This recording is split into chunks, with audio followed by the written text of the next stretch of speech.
കണ്ണമംഗലം ഗ്രാമപഞ്ചായത്ത് 1-ാം വാർഡിൽ ലഹരിക്കെതിരെ വാർഡ് മെമ്പറുടെ നേതൃത്വത്തിൽ എല്ലാ രാഷ്ട്രീയ പാർട്ടി പ്രതിനിധികളെയും ഉൾപ്പെടുത്തിക്കൊണ്ട് കർമ്മസേനയ്ക്ക് രൂപം നൽകി. 100-ൽ പരം ആളുകൾ കർമ്മസേനയിൽ ഏത് സമയവും സ്ക്വാഡ് വർക്കിന് തയ്യാറാണ്. രാത്രി 10 മണിക്ക് ശേഷം ഈ നാട്ടിലല്ലാത്തവരെ കണ്ടാൽ ചോദ്യം ചെയ്യാനും നിയമപരമായി നേരിടാനും തീരുമാനിച്ചു. വാർഡിലെ സ്ത്രീകളടക്കമുള്ള എല്ലാവരുടെയും പിന്തുണ ലഭിച്ചു. സ്ത്രീകളടക്കം കർമ്മസേനാംഗങ്ങൾക്ക് ലഹരി വിൽപ്പന നടത്തുന്നവരെയും ഉപയോഗിക്കുന്നവരെയും കുറിച്ച് നിർദ്ദേശം നൽകി. കഴിഞ്ഞ ദിവസം നടന്ന പരിപാടിയിൽ വാർഡ് മെമ്പർ ടി.പി. ഇസ്മായിൽ അധ്യക്ഷത വഹിച്ചു. ബാവുമാഷ്, കരീം CP, ഹംസ പയേരി, ഇർഷാദ് P, ഫക്രുദ്ദീൻ എന്നിവർ പങ്കെടുത്തു.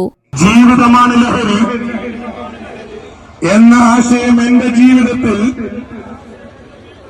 പകർത്തുന്നതിനൊപ്പം മറ്റുള്ളവരുടെ ജീവിതത്തിൽ ഈ ആശയം പകർത്തുന്നതിന് ഞാൻ പ്രയത്നിക്കുകയും ചെയ്യും. ലഹരിമുക്ത നവകേരളം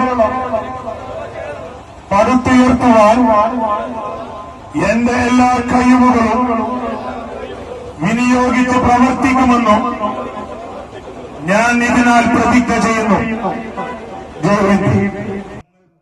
ന്യൂസ് ഡെസ്ക് ചാനൽ മാത്രമായി KSFE മഹിളാ സമൃദ്ധി ട്രിയോ പ്ലാൻ. ഗൃഹോപകരണങ്ങൾ വാങ്ങാൻ 50,000 വരെ 6% നിരക്കിൽ മഹിളാ പ്ലസ് കൺസ്യൂമർ ലോൺ, 0% പ്രോസസിംഗ് ചാർജിൽ മഹിളാ പ്ലസ് ഗോൾഡ് OD, 5% പലിശ ലഭിക്കുന്ന 0 ബാലൻസ് മഹിളാ പ്ലസ് സുഗ്മ അക്കൗണ്ട്. ഇനി നമ്മുടേതാണ് പ്ലാൻ.